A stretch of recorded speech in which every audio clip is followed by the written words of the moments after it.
escucharon. Vamos a abrir la palabra de Dios en el libro de Jeremías, capítulo 6.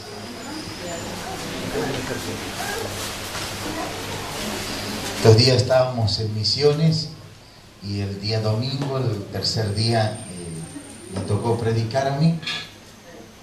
Y yo pensé que en uno de esos días, pensé yo que el pastor Mario iba a predicar, pero no predicó.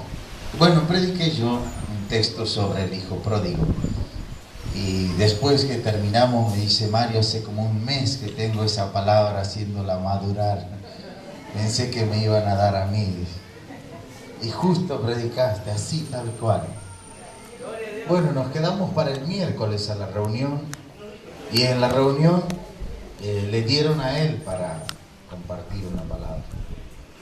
Y bueno, él leyó la palabra en el Evangelio de San Juan 8:30 y moneda, la verdad os hará libres. Y después dije yo como el hermano Tomasini, el hermano me robó el mensaje. Porque me dieron para predicar a mí, pero él ya había predicado. Y bueno, yo prediqué lo que tenía. Gloria a Dios. Vamos a leer la palabra del Señor. Jeremías 6. Dice así el versículo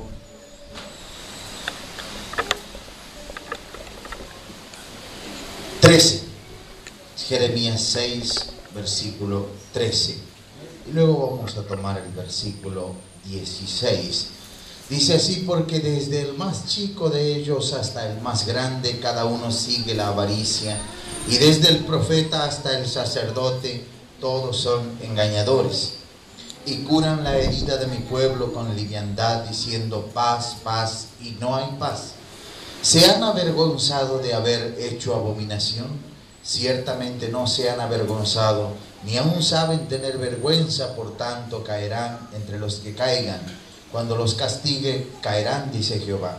Así dijo Jehová: paraos en los caminos y mirad, y preguntad por las sendas antiguas cuál sea el buen camino, y andad por él, y hallaréis descanso para vuestra alma. Mas dijeron: no andaremos. Puse también sobre vosotros atalayas que dijesen: escuchad al sonido de la trompeta. Y dijeron ellos: no escucharemos. Por tanto, oíd naciones y entended, oh congregación, lo que sucederá. Oye tierra, he aquí yo traigo mal sobre este pueblo, el fruto de sus pensamientos, porque no escucharon mis palabras y aborrecieron mi ley. ¿Para qué a mí este incienso de Sabá y la buena caña olorosa de tierra lejana? Vuestros holocaustos no son aceptables, ni vuestros sacrificios me agradan. Por tanto, Jehová dice esto: aquí yo pongo a este pueblo tropiezos, y caerán en ellos los padres y los hijos juntamente, el vecino y su compañero perecerán. Amén. Gracias, Señor. Bendecimos tu nombre, Dios amado, y damos gracias en el nombre del Señor Jesús de Nazaret. Damos gracias por tu palabra. Cuanto has hablado y cuanto quieras confirmar, Dios mío, sea en tu voluntad. Los oídos estén abiertos para oír y los corazones dispuestos para recibir, en el nombre del Señor Jesucristo. Amén, Señor. Gloria a Dios. Tomen asiento a su nombre. Siempre que nosotros escuchamos una palabra que viene media dura, ya al leerla uno se imagina que es lo que va a venir, va a ser más duro seguro. Pero nos equivocamos cuando ya nos disponemos como un escudo para lo que venga. Porque mientras Dios habla, hermano, como dijo el hermano, hay esperanza. Y mientras Dios habla, aunque fuera duro su hablar, hermano, es mejor que Dios hable así antes que Dios ya no hable más. Gloria al Señor. Aquí dice el versículo 16: así dijo Jehová: paraos en los caminos y mirad, preguntad por la senda antigua cuál sea el buen camino, y andad por él, y hallaréis descanso para vuestras almas. Mas dijeron: no andaremos. Puse también sobre vosotros atalayas que dijesen: escuchad al sonido de la trompeta. Y dijeron ellos: no escucharemos. Era un pueblo loco. Se habían entontecido, hermanos. Dejaron las cosas de Dios. Dejaron el orden de Dios, la palabra de Dios. Dios les dice a ellos: paraos en los caminos y mirad, preguntad por la senda antigua cuál es el buen camino y andad por él. Y les estaba ofreciendo descanso. Dice: hallaréis descanso para vuestras almas. No los estaba cargando. Para nosotros los mandamientos de Dios son una carga, son una prohibición, son un peso difícil de llevar. Pero Él les dice: pregunten por el buen camino, por la senda antigua, cuál sea el buen camino y andad por él y hallaréis descanso. No carga, descanso para vuestras almas. Pero ellos dijeron: no andaremos. Preferían estar cansados antes que estar en el camino correcto de Dios y tener descanso.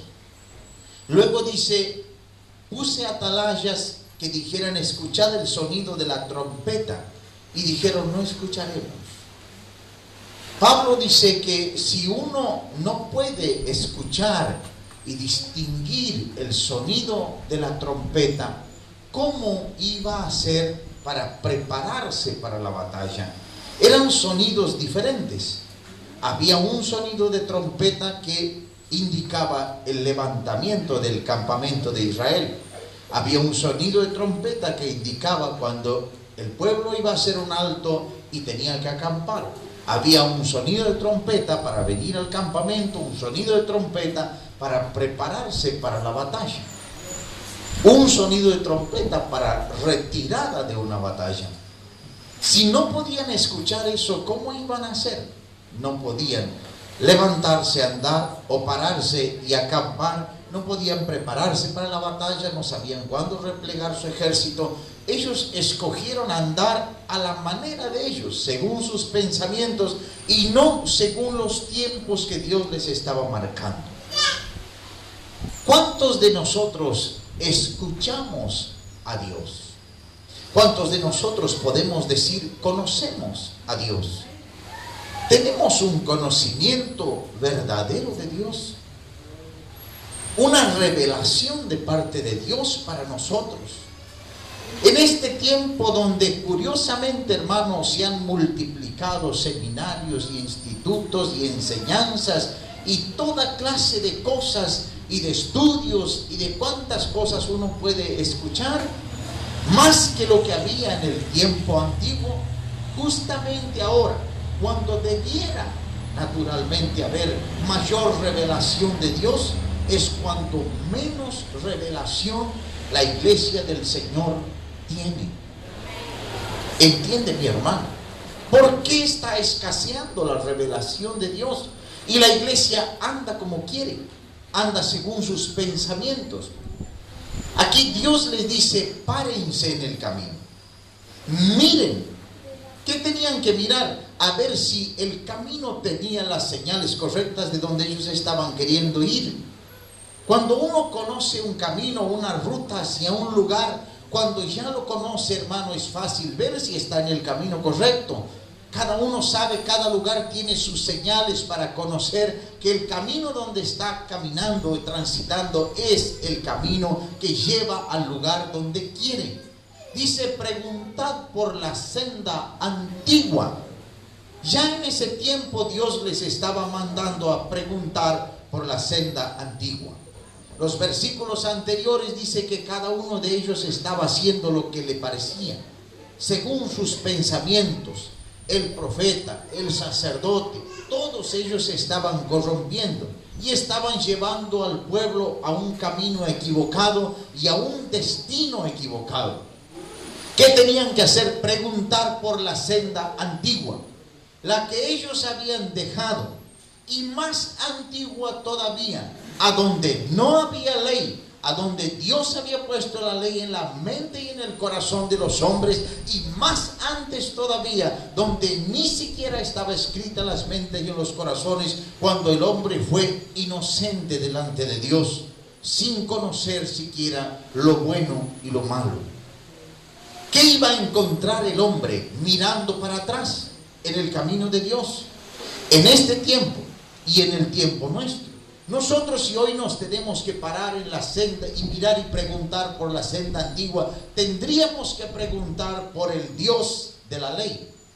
Tendríamos que preguntar por el Dios del libro de Hechos, donde la gracia del Señor comenzó a ser manifestada. Más atrás por el Dios de la ley, más atrás por el Dios que nosotros vemos cuando había puesto sus mandamientos y sus leyes en las mentes y en los corazones, y más atrás todavía a donde Dios ministraba sobre el hombre que no tenía ningún tipo de conocimiento. ¿Qué vamos a encontrar? Que Dios ha sido siempre el mismo. Y aunque cambió su dispensación y su administración, y de la inocencia le puso sus mandamientos en su mente, pero Dios era el mismo y nunca había cambiado. Luego le dio leyes y Dios siguió siendo el mismo, aunque cambió la forma en que el hombre iba a acercarse a su comunión y a su presencia.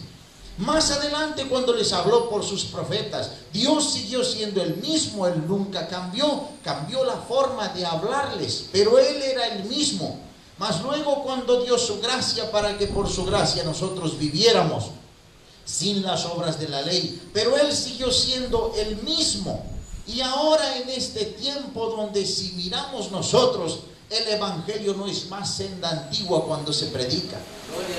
Ahora, predicado por todos lados, el evangelio es senda moderna, senda nueva, que todos los días le descubren algo nuevo los ministros, los predicadores, para hacerlo entretener al hombre dentro de la casa de Dios. Pero no es más el evangelio antiguo, el de la salvación, para que el hombre vuelva al Dios que nunca cambió. Solo cambió las formas en que se iba a acercar, pero Dios no cambia. Entonces las formas, aunque son distintas, siempre mantendrán la santidad del Señor, su moral, su espíritu, siempre serán los que guíen nuestro andar. Dios no ha cambiado, el hombre cambió. Si nosotros tenemos que mirar las sendas antiguas, vamos a ver, hermano, que la revelación, como decía el hermano en la meditación, la revelación de Dios tiene que descubrirnos a nosotros lo que es el Señor, lo que está todavía oculto a nuestros ojos, lo que todavía está escondido. Y esa revelación no viene por el mucho estudio. Esa revelación viene más bien de rodillas cuando el hombre se consagra a Dios, cuando la mujer se consagra al Señor, cuando entregan todo su ser detrás de una manifestación del Señor. Se sienten indignos. El hermano citaba a Pedro. El Señor lo conoció como maestro, pero no había revelado su divinidad delante de Pedro.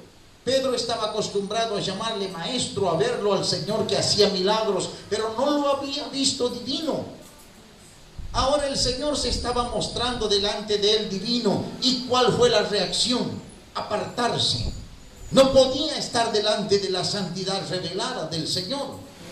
Pero Dios no se revela para que el hombre se aparte, sino para que lo conozca y luego sepa cómo acercarse y estar pegado en comunión con Dios, para que sea parte de su cuerpo.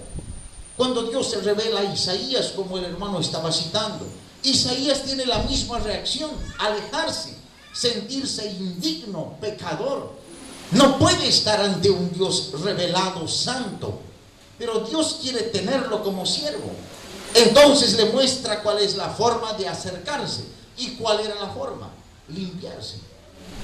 Tocó, dice el ángel, con los carbones encendidos, tocó sus labios y le dice: mira que esto ha tocado tus labios y es quitada tu culpa y es limpio tu pecado. Ahora Isaías estaba en condiciones de ser siervo de un Dios revelado para él, para que él pudiera hablar de ese Dios verdadero y anunciar el camino verdadero.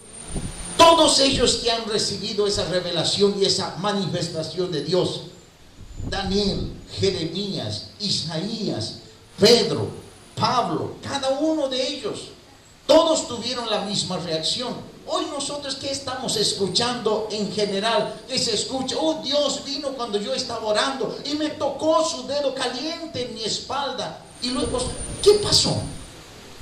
Se levanta y cuenta solo que tocó un dedo caliente en su espalda, pero no cambió nada.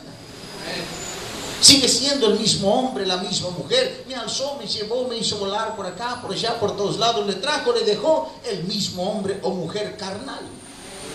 No cambió.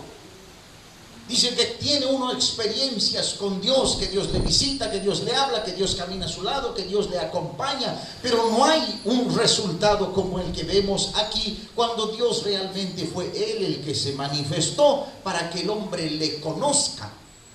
Detrás de una revelación hay un cambio, hermanos.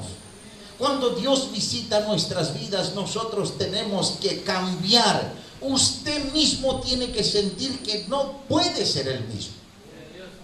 Ese sentimiento y ese pensamiento tiene que llevarlo de por vida. Aun cuando sabemos que vamos cambiando, que no somos los mismos que cuando llegamos al camino de Dios. Pero tiene que haber un pensamiento en nosotros firme, metido como una condición de vida, de que no podemos seguir siendo más los mismos sin que una palabra de enojo, de juicio venga a nuestras vidas. No hay cambio en la iglesia del Señor. La iglesia cuenta el cambio que Dios ha hecho cuando le lavó al venir a los pies de Cristo.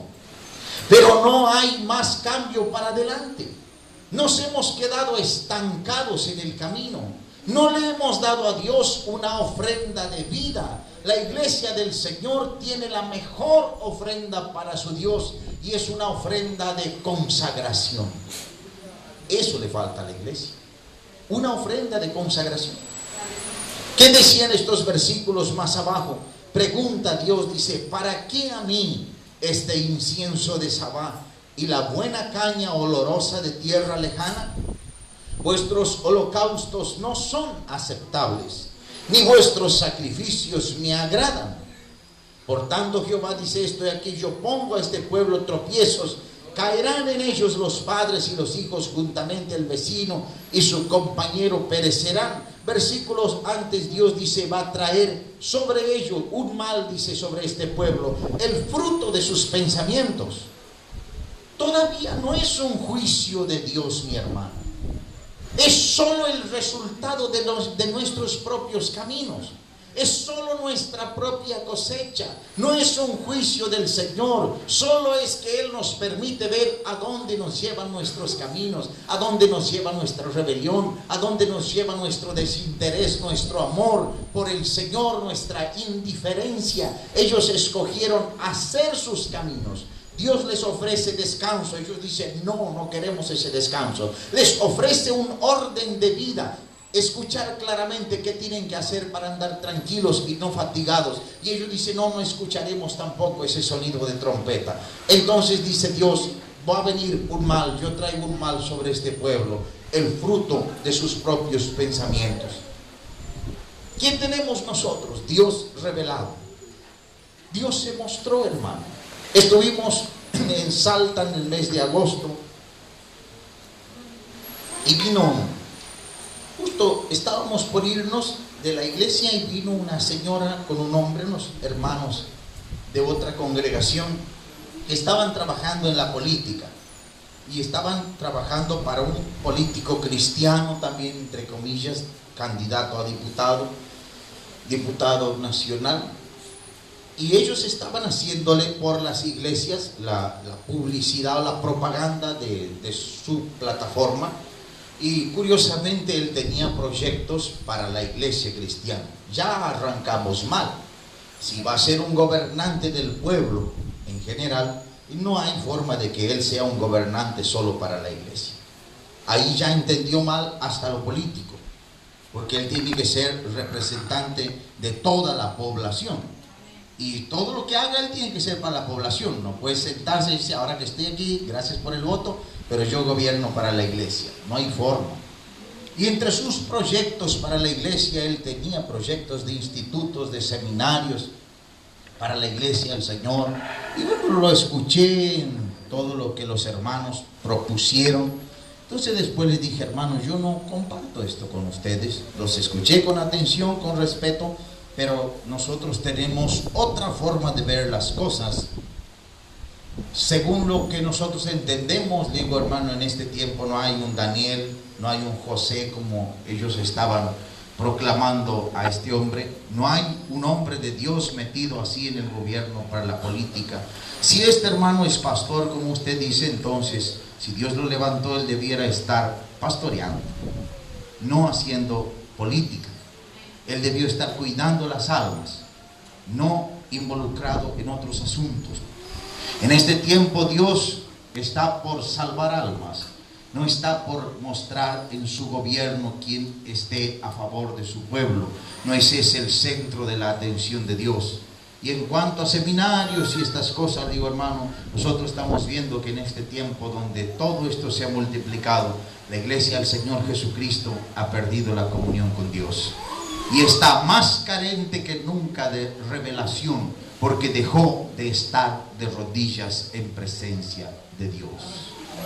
Por eso nos falta revelación del Señor, porque esta misma palabra que tendría que ser luz y revelación solo quedó en nuestro entendimiento, nuestra mente natural. Hemos entendido con la mente de hombre natural y no hemos podido correr el velo para ver a Dios, para que nuestra vida cambie y nosotros podamos darle a Dios una ofrenda de vida. Eso es lo que Dios recibe. El hermano decía, el ayuno está bien como disciplina, como ejercicio o como ofrenda de consagración, de separar un día, 2, 3, 10, lo que usted quiera para estar en comunión solo con Dios. Es una ofrenda voluntaria de consagración para Dios, pero es una muestra que tiene que ser parte de nuestra vida de consagración. Aquí Israel le traía incienso, y no cualquier incienso de Josafat, los palitos, eso para incensar que pone. Aquí dice, ¿para qué dice Dios a mí el incienso de Sabá? Habrá sido uno de los más excelentes. La caña olorosa de tierra lejana, ¿para qué? Si él no podía tenerlos como ofrenda de vida, ¿para qué quería incienso? ¿No está arriba oloroso el templo santo de Dios? Seguramente no tienen moscas, seguramente no tiene ninguna inmundicia que produzca mal olor, para que de aquí de la tierra suba algo de eso en ofrenda. Él quería el corazón de su pueblo, y el corazón de su pueblo no lo tenía. Y vez tras vez Dios les repite lo mismo: consagración. Eso es lo que nosotros tenemos que ofrecerle. ¿Y qué es la consagración? Mal entendida por nosotros muchas veces. Nosotros vemos un hombre, un hermano, una hermana que ayuna mucho, que ora mucho, decimos, este es un hombre consagrado a Dios. Y a veces no es. Amén, gloria a Dios. ¿Qué decía el fariseo?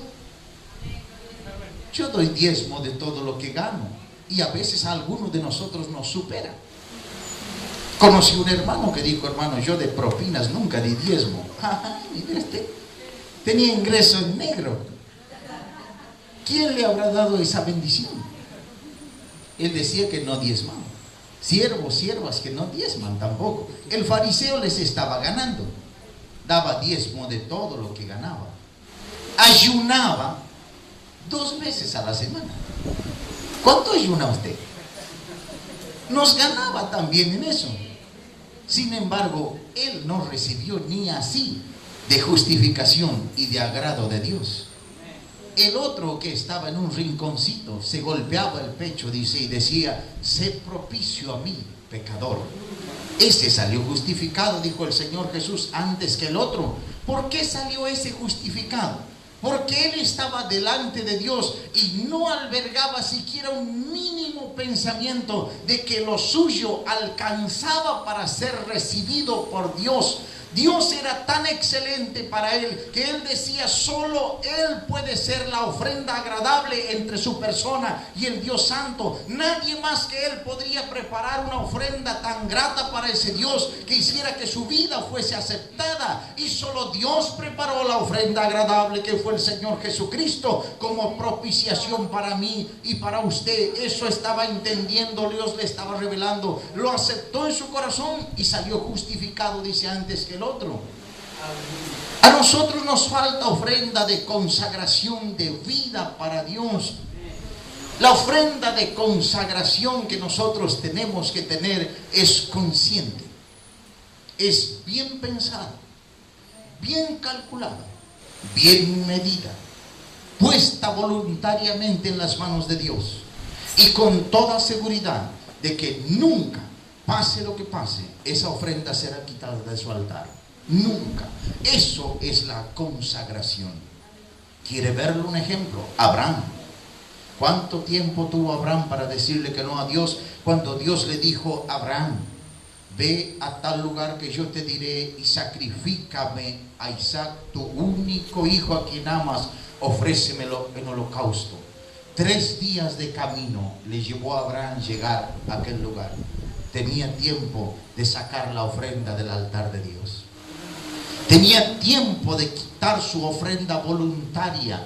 Estaba consciente, tenía tiempo para pesar, tiempo para contar, tiempo para medir, tiempo para decirle que no al Señor. 3 días de camino hacia arriba para decirle que no, y volverse con su hijo, y volverse con su derrota, y volverse con la ausencia de Dios en su vida y sin los planes del Señor, gloriosos como nosotros los vemos.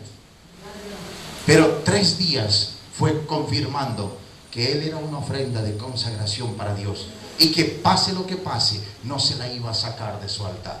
3 días llegó allá arriba, levantó su cuchillo, ya había puesto a su hijo, y cuando lo iba a matar, Dios le dice: Abraham, no le hagas daño al muchacho, yo sé que temes a Dios. Allí estaba preparado el reemplazo de su hijo Isaac. Un cordero Dios tenía dispuesto. Eso es consagración. Eso es lo que produce la revelación. Eso es lo que tiene que haber en su vida y en mi vida, cuando decimos que siquiera un dedo caliente tocó nuestra espalda y creemos que fue Dios cuando estábamos orando. Si es verdad que fue Dios que nos alzó, nos llevó de un lado para otro, y no le vamos a decir: no, no fue Dios. Yo quiero señales de consagración que muestren que estuvimos delante de Dios, que le hemos visto, que le hemos sentido, que hemos tenido un encuentro con el verdadero Dios, que nos hace sentir indignos y nos hace ir todos los días a los pies del Señor Jesucristo para decirle como el publicano: Señor, sé propicio a mí, pecador. Si no, permítame una carcajadita, una sonrisa irónica cuando usted me diga: me tocó un dedo, me tocó el pie, me alzó para arriba, me llevó por las nubes. Si yo me sonrío, no se enoje. Si usted puede mostrar luego consagración, entonces yo no tendré de qué reírme, porque yo voy a saber, o usted va a saber de mí, que hemos estado en presencia del Dios verdadero. Una ofrenda de consagración, eso es lo que nos falta a nosotros. Libro de Romanos 12 dice la palabra de Dios, versículo 1: así que, hermanos, os ruego por las misericordias de Dios que presentéis vuestros cuerpos en sacrificio vivo, santo, agradable a Dios, que es vuestro culto racional. Eso es la ofrenda, la consagración. No es ayunar mucho. El fariseo oraba, ayunaba, diezmaba, pero nunca dejó su corazón fariseo. Si nosotros, hermanos, ayunamos, pero nunca hemos renunciado, nunca hemos sentido que no tenemos que ser lo que somos, no sirve. No sirve. Si no estamos dispuestos a dejar lo que somos, primero el hombre muere, después entonces vive. Primero encuentra a Dios, después se prepara como para ese Dios. Dios es el mismo, y la senda antigua que Israel dejó no le permitió ver más al Dios que nunca cambia. Al Dios que cuando tuvo a Adán y a Eva bien inocentes, en el huerto de Edén, no sabían siquiera lo que era bueno y malo. Eso dice la palabra de Dios. Después recién les fueron abiertos los ojos. Dios no cambió, solo les pidió obediencia. Tan cruel era Dios, si no conocían lo bueno y lo malo, para que los eche de ese lugar solo por una desobediencia. Si ellos no entendían lo bueno y lo malo, pero seguramente Dios sí les puso en ellos algo como para obedecer. Desobedecieron, comieron lo que no tenían que comer, hicieron lo que no tenían que hacer, y eso fue suficiente para que el Dios que no cambia los sacara de ese lugar. Después dice Dios en el libro de Génesis, también de Caín y de Abel, trajeron los dos ofrendas para Dios, y dice la palabra, y miró Dios con agrado a Abel y a la ofrenda suya. Pero no miró con agrado, dice, a Caín y a la ofrenda suya.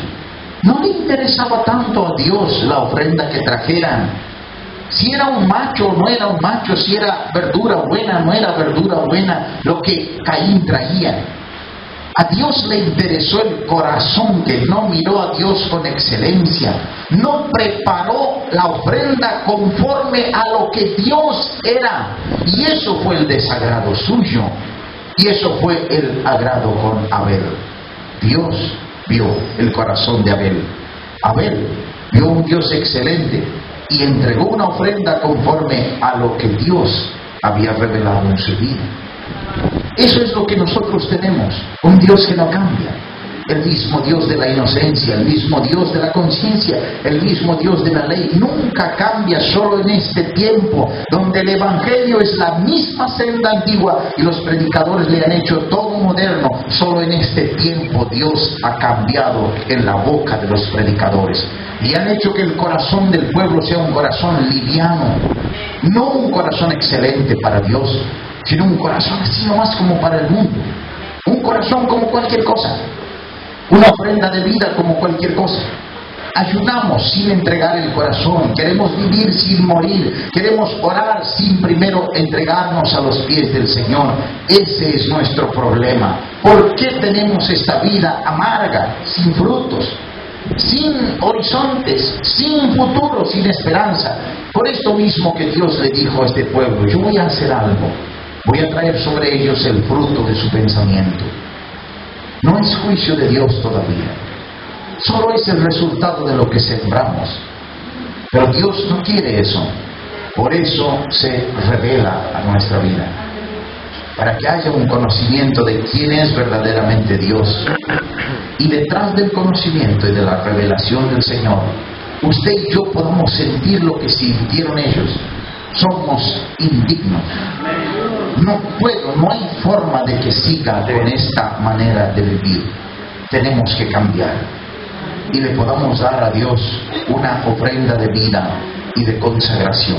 ¿Cómo es eso? Siéntese un día. Si no lo hizo hasta aquí, haga cuentas, calcule, piense en lo que Dios le puede dar. Entonces diga, Señor, si me bendices así, yo te voy a seguir.